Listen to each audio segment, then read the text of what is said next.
තෙරුවන් සරණයි. බුද්ධි අංශ රටකට රටේ සම්පත් වලට කෙතරම් ආරක්ෂාවක් රැකවරණයක් දෙනවාද කියන කරුණ තමයි අපි පැහැදිලි කරන්නේ. මේජර් ජෙනරාල් සුරේෂ් සලේ මැතිතුමා ජාතියට සිදු කරපු රැකවරණය මෙහෙය මොන වගේද කියලායි අපි මේ සඳහන් කරන්නේ. බුද්ධි අංශ රටකට ඉතාම වැදගත් එකක්. බුද්ධි අංශයක් කියලා කියන්නේ ඇස් සහ කන් වගේ සතුරන්ගේ තර්ජන කල්තියා හඳුනා ගන්නා ජාතික ආරක්ෂාව තහවුරු කිරීමේ පළවෙනි ආරක්ෂක වළල්ල තමයි බුද්ධි අංශ කියලා කියන්නේ. ඉතින් කෙතරම් බලවත් හමුදාවක් සිටියත් සතුරාගේ ඊළඟ පියවර කල්තියා හඳුනා ගැනීමට බුද්ධි අංශ අවශ්‍යයි. නිවැරදි කාලීන බුද්ධි තොරතුරු නොමැතිව ක්‍රියාත්මක වන රජයක් හෝ හමුදාවක් අඳුරේ අතපත ගාන යෝධයෙක් වගේ. අඳුරේ අතපත ගාන යෝධයාට යෝධයෙක් වුණත් ඔහුගේ ඒ ශක්තියෙන් ප්‍රයෝජනයක් වෙන්නේ නැහැ.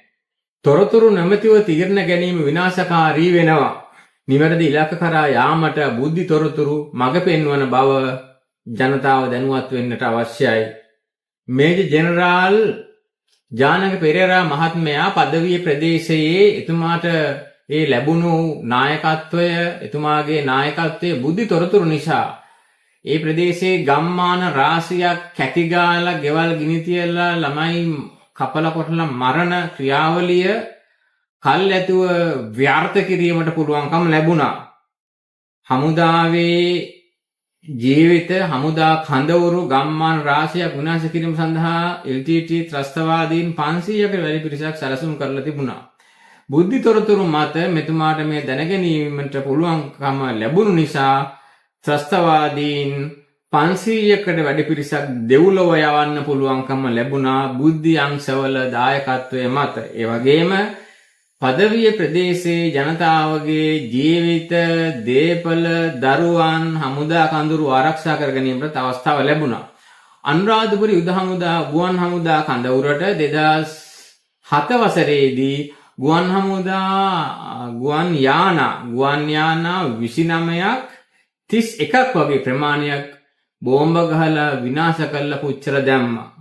ගුවන් යානා 29ක් හෝ 31ක්. ඒක මොන වගේ අපරාධයක්ද කියන්නේ ලංකාවේ වාර්ෂික ආදායමටත් වඩා වැඩි අලාභයක් වුණා. වාර්ෂිකව ලැබෙන ලාභය යම්සේද ඊටත් වඩා වැඩි අලාභයක් වුණා මේ ගුවන් යානා විනාශ කිරීම. ඒ මොකද බුද්ධි තොරතුරු නොමැති වීම නිසා, බුද්ධි අංශ ක්‍රියාත්මක නොවුණු නිසා. එදා ගුවන් හමුදා කඳවුරේ පිරිස පවා කඳවුරේ ඉතාම ස්වල්ප දෙනෙක් පමණයි හිටියේ. කොළඹ මහ බැංකු බෝම්බේ නිසා විශාල ජීවිත ගණනක් විනාශයට පත් වුණා. කුමක් නිසාද? මේ බුද්ධි අංශ අක්‍රිය වීම නිසා, තොරතුරු නොමැති වීම නිසා. මුලතිව් හමුදා කඳවුරේ 1500ක වගේ පිරිසක්, අලිමංකඩ හමුදා කඳවුරේ මේ කඳවුරවල 1500 2500 වගේ හමුදාව මරණයට පත් වුණා. එක රැයකින් දවසකින් මරලා දැම්ම ත්‍රස්තවාදීන්. කුමක් නිසාද? බුද්ධි තොරතුරු නොමැති වීම නිසා. ඉතින් මේ නිසා තමයි සුරේෂ් සලේ කියන වීරයා දේවත්වයට පත් වෙන්නේ. ජාතියකට වීරයෙක් දෙවියෙක් වුණත් සතුරාට වීරයා සතුරෙක් වෙනවා.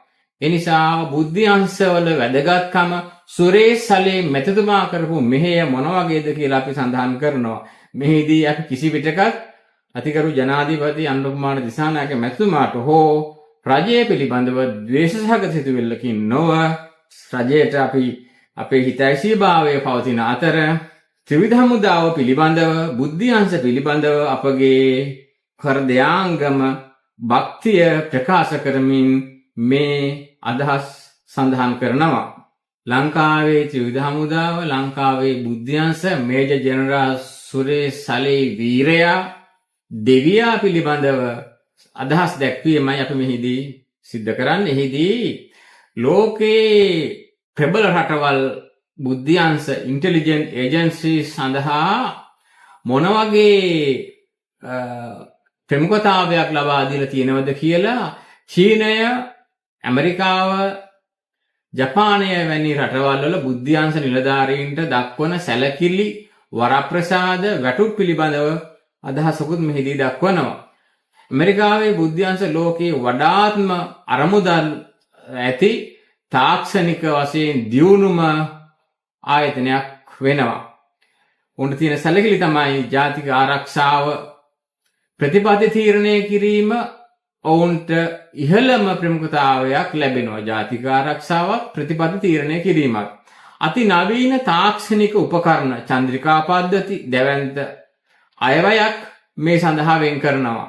රජයේ ඉහළම ආරක්ෂක අනුමැතිය මොවුන්ට ලබා දෙනවා. ඉහළම සෞඛ්‍ය ආරක්ෂක විධි විශ්‍රාම වැටුප් ලෝකයේ ඕනෑම තැනක රාජකාරී කරන්න යාම රාජතාන්ත්‍රික මුක්තිය විශේෂඥ පුහුණුව ඇමරිකන් හමුදාවට බුද්ධ්‍යංශවලට ලැබෙනවා.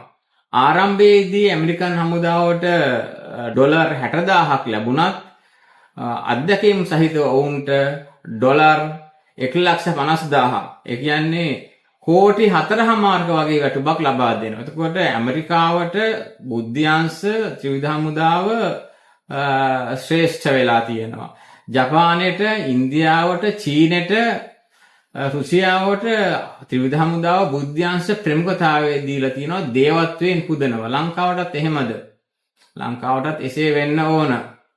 චීනය අභ්‍යන්තර මෙන්ම ජාත්‍යන්තරවත් ඉතාම ප්‍රබලව රහසිගතව බුද්ධි අංශ ක්‍රියාත්මක වෙනවා. පාලක පක්ෂයේ ඍජු දායකත්වය රාජ්‍ය යන්ත්‍රණයේ අසීමිත බලයක් පිළිගැනීමක් සමාජයට නිරීක්ෂණය කිරීමට බුද්ධ්‍යංශවලට සැලකිල්ලක් ලබලා දෙනවා. චීන බුද්ධ්‍යංශවල වැටුප් ඉතාම ඉහළ මට්ටමක පවතිනවා. මෙහිදී අපි කතා කරන්නේ ලංකාවේ ආරක්ෂකාංශ සුරේෂ් සලේ මැතිතුමා මේ රටේ සම්පත්වලට මේ රටේ සිංහල ද්‍රවිඩ ඉස්ලාම් බර්ග සියලු ජනතාවට මොනවගේ මෙහෙයක් සිද්ධ කරාද කියන එක අපි ඔබට සඳහන් කරනවා. ජනතාවගේ ජීවිත ආරක්ෂා කළා, ජනතාවගේ දරුවන් ආරක්ෂා කළා, ජනතාවගේ දේපල ආරක්ෂා කළා, අමිල මෙහෙවරක් සිද්ධ කළා. ශ්‍රී ලංකාවේ බුද්ධ්‍යංශ විශේෂයෙන් යුද හමුදා බුද්ධ්‍යංශ, රාජ්‍ය බුද්ධ්‍යංශ, නාවික හමුදා බුද්ධ්‍යංශ දශක 3ක් වගේ කාලයක් බටහිර බෙදුම්වාදී යුද්ධය නිසා රටේ ජනතාවගේ ජීවිත, දේපල, ජාතික ආරක්ෂාව විනාශයටපත් වුණා. ඇමරිකානු ඩොලර් බිලියන 200කට අධික ප්‍රමාණයක් අපිට අහිමි වුණා. ඒ කියන්නේ ලක්ෂ 50 ගෙවල් 1,20,00,000ක් හදන්න පුළුවන් අවස්ථාව අපිට අහිමි වෙලා ගෙවල් 1,20,00,000ක් හැදීමට තරම් ප්‍රමාණවත් ධනය විදේශීන් රටවල් වලට ඇදිලා ගියා මේ බටහිරයන්ගේ පවිතු යුද්ධය නිසා. බටහිරයෝ කැමති නැහැ ලංකාවේ යුද්ධය අවසන් වෙනවට.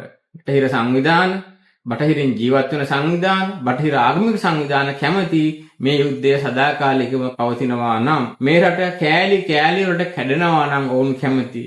ඒ තුළ තමයි ඔවුන්ගේ ජීවිතය තියෙන්නේ. ඔවුන්ගේ බඩවියත රැකෙන්නේ. ත්‍රස්ත්‍රවාදීන්ගේ ජාත්‍යන්තර ආයුධ නැව් විනාශ කිරීමට බුද්ධ්‍යංශවල දායකත්වයක් ලැබුණා. සුරේෂ් සලේ මැතිතුමාගේ නායකත්වයෙන් ඒ බුද්ධ්‍යංශ ලංකාවට එක් අවස්ථාවක ජාත්‍යන්තර මුහුදු මාර්ගයෙන් නැව් 11ක් හෝ 12ක් අරගෙන ආයුධ පුරවපු නැව්, ආයුධ බෝම්බ ආයුධ පුරවපු නැව් 12ක් ලංකාවට ආවනම් මොනතරම් ජීවිත උතුරු නැගෙනහිර අනුරාධපුර කොළඹ මේ ලංකාවේ මොනතරම් විනාශයක් සිද්ධ වෙනවද? මොනතරම් දේවල් අහිමි වෙනවද? දරුවන්ට කොච්චර මව්පියෝ අහිමි වෙනවද? මව්පියන්ට දරුවෝ කොච්චර අහිමි වෙනවද? මෙන්න මේ විනාශයන් කල්ැතුව හඳුනාගෙන ඒවා ව්‍යර්ථ කිරීමට සුරේෂ් සලේ මැතිතුමාගේ නායකත්වයෙන් යුක්ත කණ්ඩායම් වලට පුළුවන්කම ලැබුණා. කොටි ත්‍රස්තවාදීන් විදේශවල ඉඳලා රැස් කරපු ධනයෙන් අවියායුධ, පුපුරණ ද්‍රව්‍ය, කාලතුවා පුරගත් දැවැන්ත නැව් කිහිපයක් ජාත්‍යන්තර මුහුදේදී විනාශයටපත් කිරීමට නිශ්චිත තොරතුරු ලබා දුන්නේ බුද්ධ්‍යංශ. ඒ නිසා නැව්වල ගෙනාපු ටොන් ගණනක් පුපුරණ ද්‍රව්‍ය, මාරාන්තික ආයුධ ශ්‍රී ලංකාවට ගොඩ බෑව නම් ඒකෙන් සිද්ධ වෙන විනාශය, ජීවිත විනාශය, හමුදා ජීවිතවල විනාශය රාජ්‍ය දේපළවල විනාශය මෙච්චරයි කියලා කියන්න බෑ. ඒ විනාශයන්ගෙන් මේ රට දේපළ ආරක්ෂා කරලා දුන්නේ බුද්ධි මෙහෙයුම් නිසා. සුරේෂ් සලේ මැතිතුමාගේ නායකත්වයෙන් නියුක්ත ඒ බුද්ධ්‍යංශවලට ප්‍රණාමය සියලු ජනතාවගෙන් ලැබෙන්නට ඕන. සතුරු නායකත්වයන් කල් ඇතුව හඳුනා ගන්න පුළුවන්කම ලැබුණා. දිගුදුර විහිදුම් බලකාය 4 කණ්ඩායම් මේ වගේ ගිහිල්ලා යුද හමුදා බුද්ධ්‍යංශ විසින් අතිශය රහසිගත නිවැරදි තොරතුරු මත දිගුදුර විහිදුම් බලකාය LRRP සංවිධානයේ ශ්‍රී ලංකාවේ ගුවන් හමුදාවේ සහාය අරගෙන සතුරු සංවිධානවල ඉහළම නායකයින් සැලසුම් සහගතව කඳවුරු ඉලක්ක කරලා සාර්ථක ලෙස දෙව්ලොව යවන්න පුළුවන්කම ලැබුණා. තමිල් චෙල්ලොන් වැනි එබඳු නායකයන් බොහොම දෙනෙක්. මේ නිසා ජීවිත හා දේපල සතුරු නායකත්වය සංවිධාන ව්‍යුහය අඩපණ කිරීමට යුද්ධය ඉක්මනින් අවසන් කිරීමට හැකි වුණා. තවදුරටත් සිදුවීමට තිබූ මහා පරිමාණ ලේ වැගිරීම් යටිතල පහසුකම් විනාශයන් වළක්වා ගැනීමට හැකියාව ලැබුණා. ඉතින් මේ නිසා ඔබගේ ජීවිත රැකෙන්නේ, දරුවන්ගේ ජීවිත රැකෙන්නේ, රැකියාව කරන්න පුළුවන්කම ලැබුණේ, නිදහසේ මාර්ගයේ ගමන් කරන්න බුදිය ගන්න පුළුවන්කම ලැබුණේ බුද්ධ්‍යංශවලට ත්‍රිවිධ හමුදාවට පින් සිද්ධ වෙන්න. අනුරාධපුර මේ ගම්මාන මේ ආසන්න ගම්මානවල පවා රෑගෙවල් වල බුදිය ගන්න බැරි වුණා. මොකද ඇවිල්ලා කපලා කොටලා යනවා රෑට ත්‍රස්තවාදීන් ඇවිල්ලා. ඉතින් මේ අපරාධයන් වැළැක්වීමට බුද්ධ්‍යංශවල දායකත්වය ලැබුණා. ජාත්‍යන්තර ත්‍රස්තවාදී ජාලය අඩපණ කිරීමට සුරේෂ් සලේ මැතිතුමා ඇතුළු බුද්ධි නිලධාරීන්ගේ දායකත්වය ලැබුණා. යුද්ධය පැවති කාලේ යුද්ධයෙන් පසුවත් විදේශ රටවල් වල හැංගිලා හිටිය ත්‍රස්තවාදී කණ්ඩායම් නායකයින් කුමාර පද්මනාදන් වැනි අය යූරෝ ඩොලර් රැස් කරලා ආයුධ කොටිහඬ පුහුණුවීම් සඳහා කටයුතු සිද්ධ කළා. බුද්ධ්‍යංශවල මැදිහත් වීමෙන් ඒ සියල්ල නතර කිරීමට පුළුවන්කම ලැබුණා. මේ රටේ ත්‍රස්තවාදීන් ලැබෙන විදේශීය මුදල් ආයුධ සම්පූර්ණයෙන්ම නතර කරා නැවතවරක් ත්‍රස්තවාදීන්ට ඔළුව උස්සන්න බැරි වෙන ආකාරයට අනාගතයේ සුරක්ෂිත කිරීමට පුළුවන්කම ලැබුණා. මහා පරිමාණ මද්‍රව්‍ය ජාලය සහ දරුවන්ගේ අනාගතය රැක ගැනීමටත් බුද්ධ්‍යංශ සුරේෂ් සලේ මැතිතුමා ඇතුළු පිරිස කටයුතු කළා. වර්තමානයේ බුද්ධ්‍යංශ නාවික බුද්ධ්‍යංශ එක්ව ජාත්‍යන්තර මුහුදේ කිලෝග්‍රෑම් 100 ගණන් ගෙනාපු මද්‍රව්‍ය පාතාල කණ්ඩායම් අත්අඩංගුවට ගැනීම වැනි දේවල් සිදු කිරීමට ත්‍රිවිධ හමුදාවේ දායකත්වය බුද්ධ්‍යංශවල දායකත්වය ලැබුණා. යුද්ධය නතර කිරීමට පමණක් නෙවෙයි ආර්ථිකය සහ සමාජ ආරක්ෂාව සඳහා විශාල රැකවරණයක් ලැබුණා. සමාජ පිළිලයක් වෙච්ච මද්‍රව්‍ය රකුසාට ඇතුළු වීමට වැළැක්වීම, ළමා තරුණ පරපුර ජීවිත මද්‍රව්‍ය වලින් ගලවා ගැනීමටත්, මද්‍රව්‍ය අපරාධ සිදුවෙන සමාජ දේපල හානි අවම කර ගැනීමටත් සුරේෂ් සලේ මැතිතුමාගේ නායකත්වය හේතු වුණා. ලංකාවේ බුද්ධ්‍යංශ යුද්ධයට පමණක් නෙවෙයි රටේ ආර්ථිකය, අනාගත පරපුරේ සුරක්ෂිතතාවය, දරුවන්ගේ රැකවරණය වෙනුවෙන්, රටේ ස්වෛරීභාවය වෙනුවෙන් මහත් කැපකිරීමක් සිද්ධ කරලා තියෙනවා. සුරේෂ් සලේ මැතිතුමාගේ නායකත්වයෙන් ලංකාවට ලබා දුන් ජයග්‍රහණ ගැන කතා කරනවා නම් ජාතික ආරක්ෂාව වෙනුවෙන් සුවිශේෂී කාර්යභාර රාශියක් ඉටු කළා. බුද්ධි බලකායේ DMI මෙන්ම රාජ්‍ය බුද්ධි සේවයේ SIS හිටපු ප්‍රධාන නිලධාරියෙක් ලෙස, කීර්තිමත් බුද්ධි නිලධාරියෙක් ලෙස එතුමා කටයුතු කළා. නායකත්වයේ හා ඍජු දායකත්වයේ යටතේ ලංකාවට අත්කර දුන් ප්‍රධාන ජයග්‍රහණ LTT බුද්ධි ජාලය විනාශ කරන්න පුළුවන්කම ලැබුණා. එතුමාගේ නායකත්වයේ යුද්ධය අවසාන කාලයේ හමුදා බුද්ධ්‍යංශ ජ්‍යෙෂ්ඨ නිලධාරියෙක් ලෙස සුරේෂ් සලේ මැතිතුමා කටයුතු කළා. LTT සංවිධානයේ රහසිගත ක්‍රියාකාරකම්, මරාගෙන මැරෙන බෝම්බකරුවන්ගේ ජාලය කොළඹ කේන්ද්‍ර කර ගනිමින් ත්‍රස්ත ජාලය හඳුනාගෙන ඒවා අඩපණ කිරීමට, මර්ධනය කිරීමට එතුමාගේ නායකත්වය දායක වුණා. කුමාර පද්මනාදන් අත්අඩංගුවට ගැනීමට එතුමාගේ නායකත්වය දායක වුණා.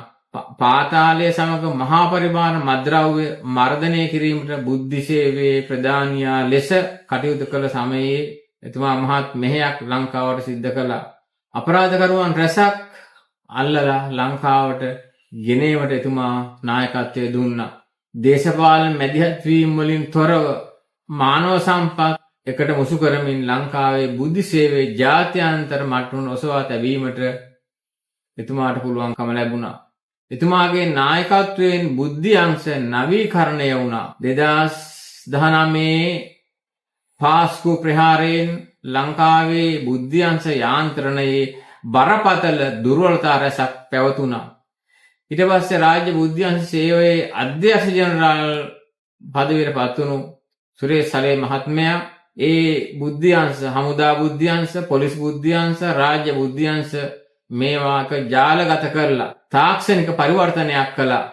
ජාතික ආරක්ෂාව අරමුණු වනසේ නවීන ප්‍රධාන අංශ දෙකක් යටතේ ව්‍යුහාත්මක නවීකරණයක් සිද්ධ කළා. බුද්ධි අංශ අතර සයිලෝ තත්වය ඉවත් කළා. පෙර පැවති ප්‍රධාන ගැටලුවක් වුණේ පොලිස්, හමුදා, රාජ්‍ය බුද්ධි අංශ මේවා තොරතුරු උවමාරුවක් නොමැතිවීමයි. මේ නිසා ඔහුගේ නායකත්වය යටතේ බෙදීම අවම කරලා සියලු බුද්ධි අංශ එකම ජාලයක් ඔස්සේ ක්‍රියාත්මක කිරීමට එතුමා කටයුතු කළා.